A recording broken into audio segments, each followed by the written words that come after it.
السلام علیکم ورحمت الله وبرکاتو.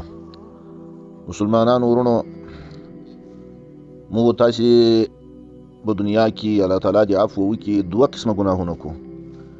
یو دی الله جل جلاله مخالفت دا راچوشي، د نبی کریم صلی الله علیه وسلم د سنتو مخالفت راچوشي. یو دا ګناه دي. یو ګناه دا د انسانانو متعلق موږ ګناه وکړو.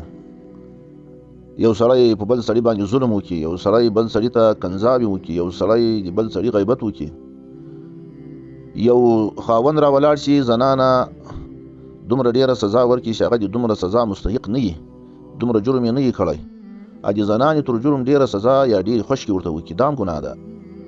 یا یو استاد را ولاړ شي خپل شاګرد دومره ووهي یا دومره ډیر غضب او خشکه ورته وکړي چې هغه د دومره ډیرو وهلو یا غضب او خشکې مستحق نه وي، دا بیا د بنده سره ګناه وسوه. یا د یو چا مال غلا کړي، یا په یو چا باندې یو تهمت یو عیب ولګوي، دا قسم ګناوي، دا هم استغفار غواړي.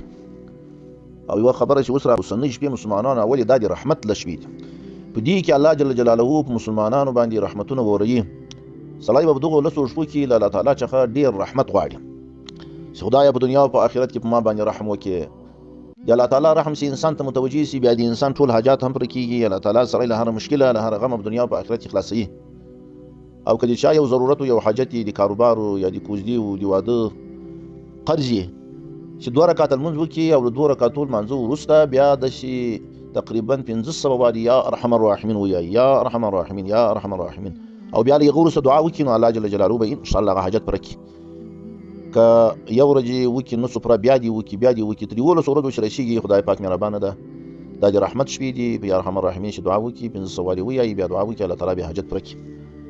نو د ګناه وش له الله تعالی مخالفت سوی یو انسان، هغه مثلا داسې د لمونځ قضا سوی، یا انسان یو بله داسې ګناه کړي روزه یې نه یې نیولې، یا یو بله ګناه یې، دا خو هغه ګناوې دي چې الله جل جلاله څخه مغفرت وغواړي، استغفار ووایي، نو توبه وکاږي، بیا نو الله جل جلاله مهربانه ده چې د دې ګناهو به الله تعالی ورتېر شي، بخشش به ورته وکړي.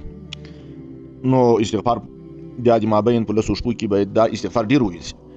یو دا ګناوې دي چې انسانانو ته ضرر رسولی، ظلم ده، کنځا ده، غیبت ده، تهمت و بهتان ده، د یو چا دلازاري ده، سپکه خبره ده، شاګردانو باندې ظلم ده، په زنانو باندې ظلم ده، خشکې دي، غضب ده بېجایه، دغه رقم د خلکو مزدوران دي، د نوکر و مزدور خوار ورسره دي، هغه ته ډېر بېجایه خشک او غضب ده، د هغه حق یې ضایع کړی، خپل وخت یې نه یې ورکړی، دا ټول هغه ګناهونه دي چې د بندګانو سره تعلق لري، دا به بیا له بنده څخه مغفرت غواړي.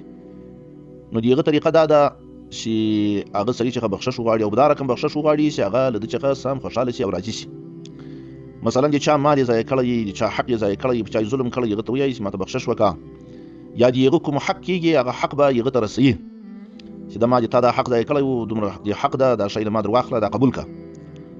او د غیبتو د بدې خبرې او د کنځاوو هغه کتابو دا طریقه لیکلې ده چې باید هغه سړی خوشحاله کړي، هغه څخه بخشش وغواړي چې له ما څخه د تا زړه ازار شوی ده، تکلیف شوی یې، محبت کړي وو، نو بیا چې هغه بخشش ورته وکړي، الله جل جلاله یې بیا په قیامت کې ان ده ته سزا نه ورکوي، بیا دی خلاص.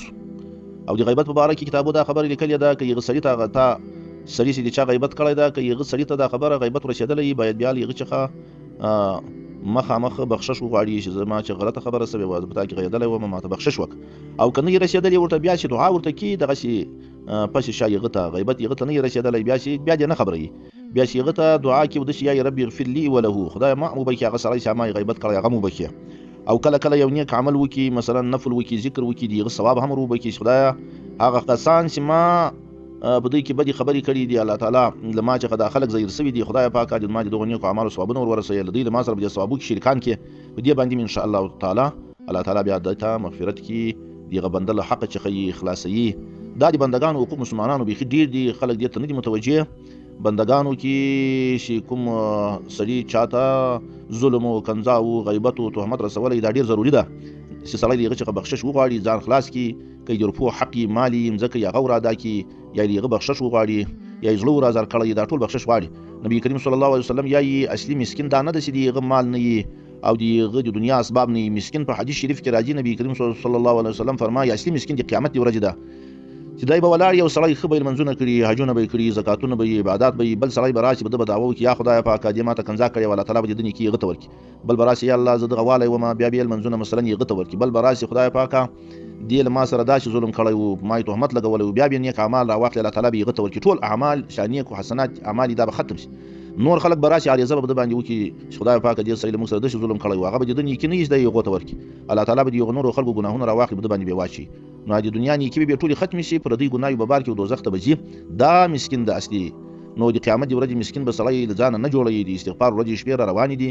الله تعالی به مغفرت غواړي، له بندګانو به مغفرت غواړي. الله تعالی دې موږ تاسو ته د دغه هر قسم مغفرت غوښتلو توفیق را په نصیب کړي. السلام علیکم ورحمة الله وبرکاته.